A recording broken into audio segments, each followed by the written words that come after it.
Established in 1975, the University of Juba stands as a symbol of knowledge, hope and academic progress in South Sudan.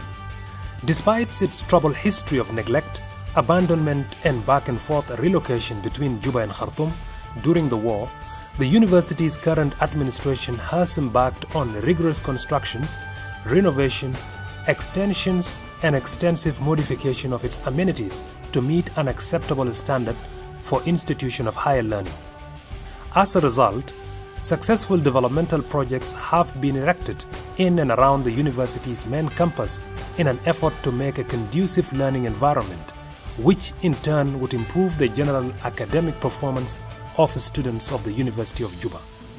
Such projects include construction of an iconic mega gate at the western front of the university in 2018, construction of a School of Land Management, Urban and Regional Planning and Architecture, major renovation of Samani Hall for both internal and external usage, improvement of physical landscape decoration, modification of internal roads and walkways, planting of flowers and beautification trees, and design and production of chairs and benches for student use in classes and around the university's nature trails.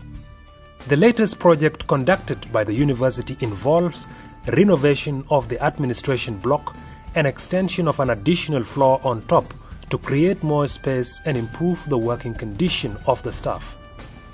The nearly 50 years old structure has a thickness of 50 centimeters stone wall which occupies a space of 28 by 40 meter squares with a symbolic palm tree planted in the middle of the building.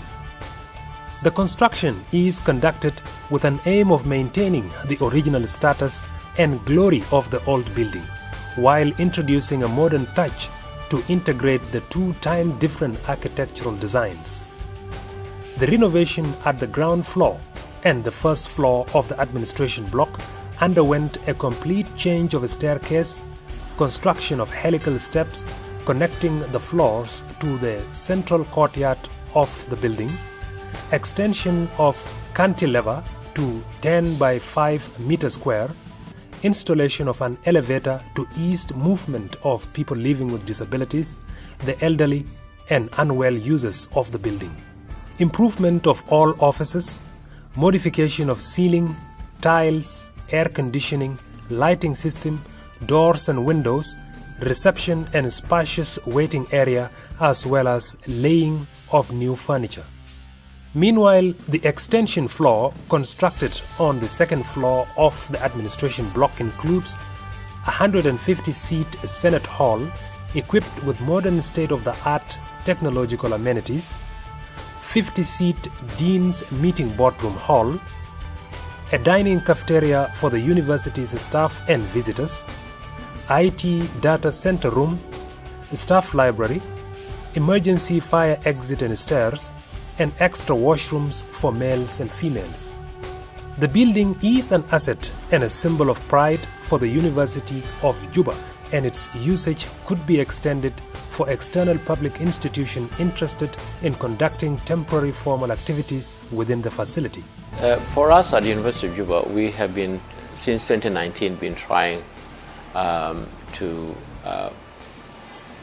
improve the physical environment, which is going to improve the learning environments. That is started with an iconic gate and Samani Hall.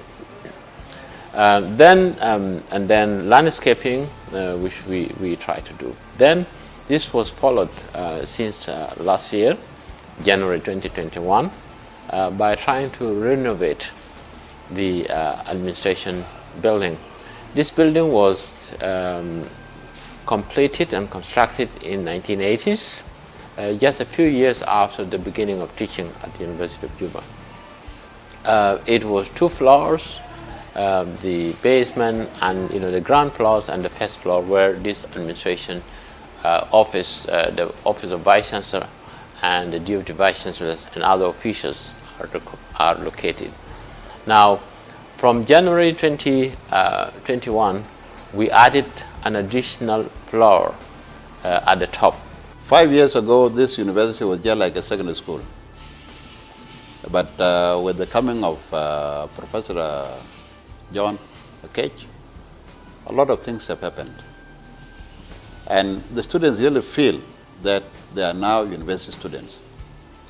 The people who come from outside, they believe that this is now an institution where somebody can come and learn. The environment has changed. You go to the library, you come to the administration, if you see, you look at the gate of the university, you will be really be happy to see that there is a lot of transformation of what is happening in this institution. Now, people are talking there's no money, but I don't think I believe that. Because with the little resources which we get from the students, we are able to change the face of this institution.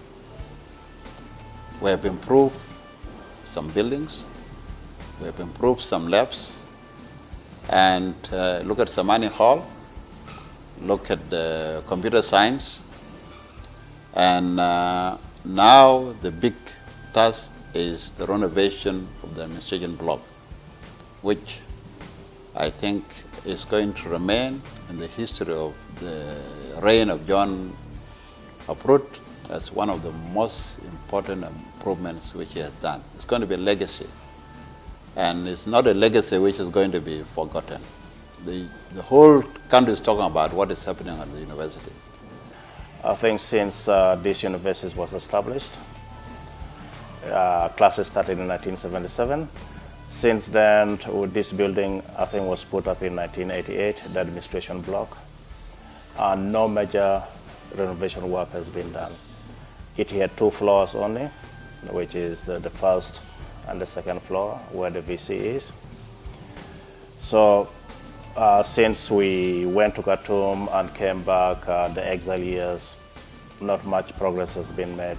The student population has increased.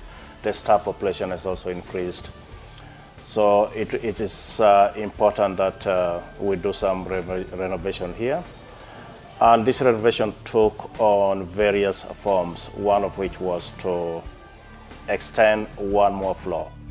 If you start from this main building, what was the nature of building? It was built 46 years ago when the building was established. For example, that palm is now aged for 3 years. So the building was laid 28 meters by 40 meters. So that the built-up area is around 1,100 meters square, including the verandas outside. So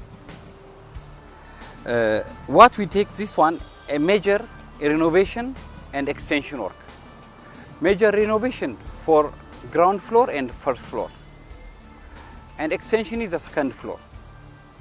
So that for when we start about major renovation, we made complete change of the main staircase, and we are added 2 helical steps in the 2 wings of the reception, this helical steps until second floor, and we put also in front of major steps elevator, by assuming and considering the disabled people, elders and other things. Because of our major Senate hall, needs boardroom and cafeterias, IT rooms and staff library is now planned to put on second floor. Currently, I think we have been undergoing some physical transformation in terms of engineering. We have been doing some, the inner roads, and then we worked on lecture halls, and then the lab.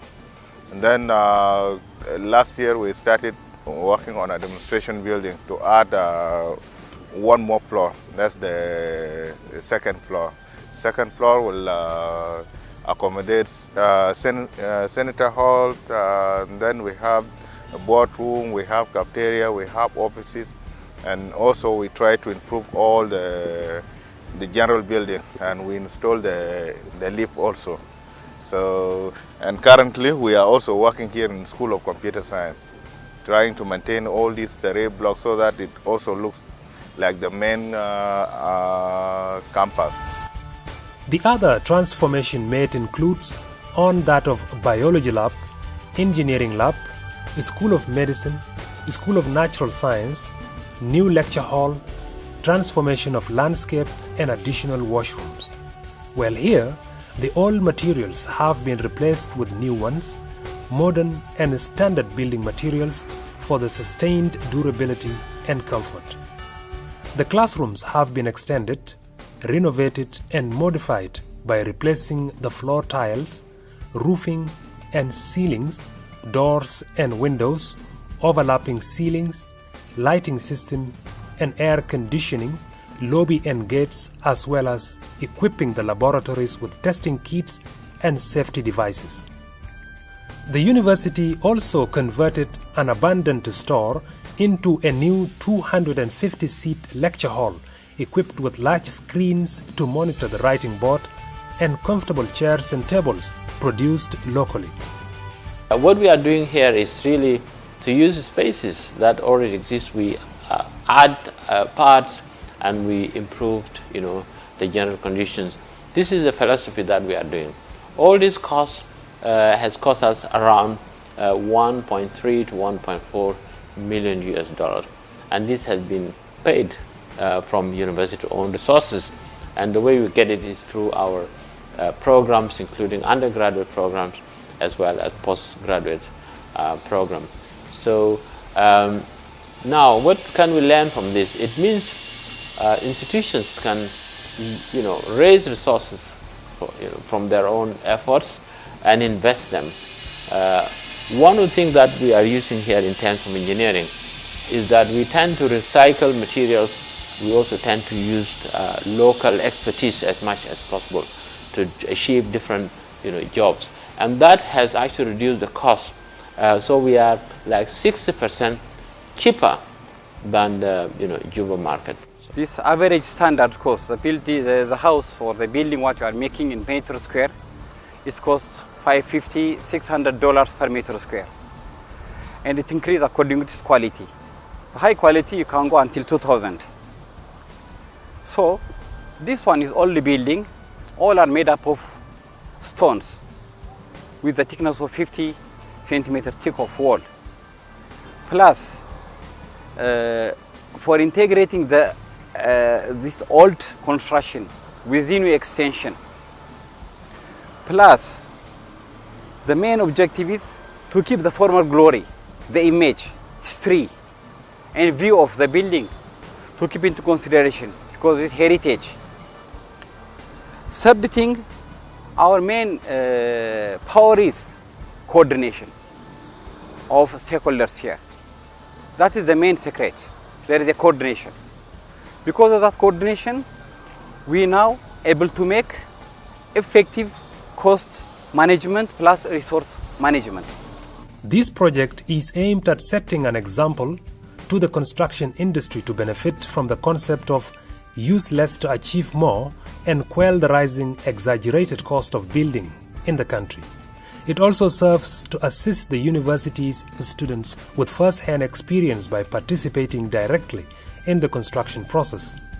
The low costs are also attributed to the relevance of using recycled materials, which helps in conserving, protecting, and beautifying the environment. You find a place, leave it better than what you found it. We are attacking various parameters. One of it is to improve the current buildings. The other one is to introduce new programs that are relevant to our country, the one that we need in terms of the skills and the specializations, including things like disaster management, water studies, urban planning. Those are things. So we are really moving in different directions, and as you might expect, there's a lot to do. So even after I go, it will actually take several vice chancellors, tenures, to actually raise the university level that we would be proud of as a national institution for research and education and innovation. Why this place is different is that we are setting our priorities right. What is the first thing to be done? Improve the infrastructure. make an environment where the students can learn. That's what we are doing. The next thing will come. So you people have to set their priorities right. And this is the message which I can give to people of Southern Sudan. I think what it really means in a nutshell is doable. You can do it if you can use your resources wisely and effectively and efficiently. You can do it. I mean, what we've also tried to prove is that you can do this at 40% less than what the cost is, the market cost. So this innovative renovation and other things has cost less than, it's about 40% of what the market is. So the market is also exaggerated. It has been a challenge, but also interesting to us because unlike other institutions, University of Juba have limited resources, and we are trying to use these limited resources to develop the spaces and also have impact on our physical transformation of the university. So it's all about thinking resourcefully and making use of the little you have. This institution might not have much as the other institution has, but we are trying to use the little we have to have an impact. So basically, it's just a leadership and trying to make use of the little you have to achieve more. So we are using the principle of use less to achieve more. Each single development, each single area have all stakeholders' interventions. As I told you earlier, a coordination. These 24 members of the oversight committee are coming from different experts and different actors and stakeholders. So not only engineering school or architecture or others, all school members are involved. If there is a missing of one school or one expert, this kind of result may not be happened. So all stakeholders, all disciplines have equal share. So this need to be kept into consideration for general public. The renovation of the old existing structure and the extension of an additional floor was estimated at $2.2 million. But the University of Juba managed to do the work with $885,000, saving a whopping $1.3 million, or a 60% of the initial market rate. Well, this proves that the University of Juba has carried out the work at a cost of $417 per square meter, as opposed to that of market rate, which is $900 per square meter. This implies that the construction industry needs to revise the currently exaggerated cost of building in South Sudan. I can say that the university has made a development. It is university is pushing the limits up so that it can make the possibilities of developing the university in a good condition. So it is safety, so it can be safe for education and other practical games. Concerning University of Juba, generally the standard has been raised to international standard. It's not like previous years when other VCs before John Fraud came, so it was a little bit low, and actually at each term, so the university standard had gone up higher a little bit. Probably the image is so nice, so I believe in few years to come there will be a lot of changes and it will be favorable for everyone to be in, instead of us going abroad. So you should study from here and just love everything about it. When you come around here, because some of us have been to some countries, so when you try to compare the university to other universities, it was really different, you see, in terms of infrastructure, in terms of everything. But as per now, when you try to look at the environment and try to look everything around, it is encouraging, you see, as a citizen, as a student who is at the university, it is encouraging to see the environment.